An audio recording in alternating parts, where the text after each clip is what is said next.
ago. We need to strengthen the provisions, in particular, against individual claims, as opposed to the general principle of the safety of Rwanda.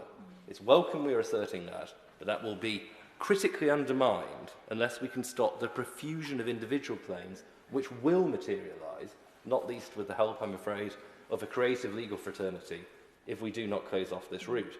Now, contrary to what the Honourable Member for Derlin said a few minutes ago, we are not excluding entirely appeal rights. If, for example, you are seriously ill, then you will not be eligible under my right honourable friend's amendments for removal to Rwanda. But we do need to make it clear that we are not going to tolerate the abuses, and they are abuses, which we currently witness day in and day out under the current system. We also need to make it clear on the face of the bill that Rule 39 interim injunctions of the European Court of Human Rights in Strasbourg will not have automatic binding effect. Now, this is something which I think many of us regarded as a settled issue. But anyone who watched the Prime Minister's appearance on the Koonsberg show on BBC just a matter of 10 days ago will have seen he was unable to offer that guarantee. And he was unable to offer it in good conscience because, of course, here we enter the contested territory of what the Attorney General is prepared to sign off and, indeed, what the Ministerial Code will allow. But this goes precisely to show why this issue is so pressing. If we do not assert it as a sovereign parliament in this bill, then it is highly likely that this issue will rear its head again in the months ahead.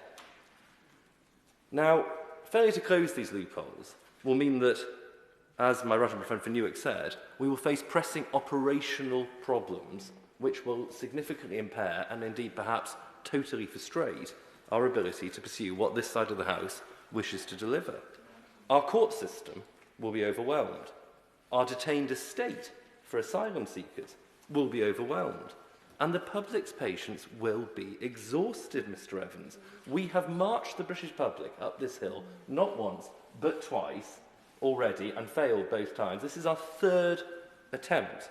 And, of course, the government's own estimate, as we know, is that as we stand today, the bill's best chance of success can be rated as around 50-50. That is simply not adequate. We hear today that 150 judges and their courts will be made available to process appeals arising under the legislation. Well, apart from being one of the most effective devices that I can conceive of to worsen our existing court backlog, this is simply confirmation of the scale of the problems that the government itself anticipates as a result of what will happen under the current legislation. I don't know where we're going to find these judges, and it would be helpful if the Minister, for whom, as I hope he knows, I have an enormous amount of both personal and professional respect, it could elucidate this in his remarks. I don't know where we're going to find these judges. I don't know from which cases they're going to be diverted. I certainly don't know at what cost this will all be accomplished. But it is not a tenable strategy for us to set aside such a huge amount of court time when we can act now to prevent what are spurious abuses from being sustained still further. Because, Mr. Evans, as my right honourable friend for Gainsborough said, this is our last chance to act in this Parliament. We have tried on multiple occasions, and despite the valiant efforts of my right honourable friends for Whittam, for Fareham, for Newark, for Torbay, Corby and others, we have not succeeded. And it comes really down to the fundamental question of in whose interest do we sit here and do we legislate today? It is clearly, of course, the public interest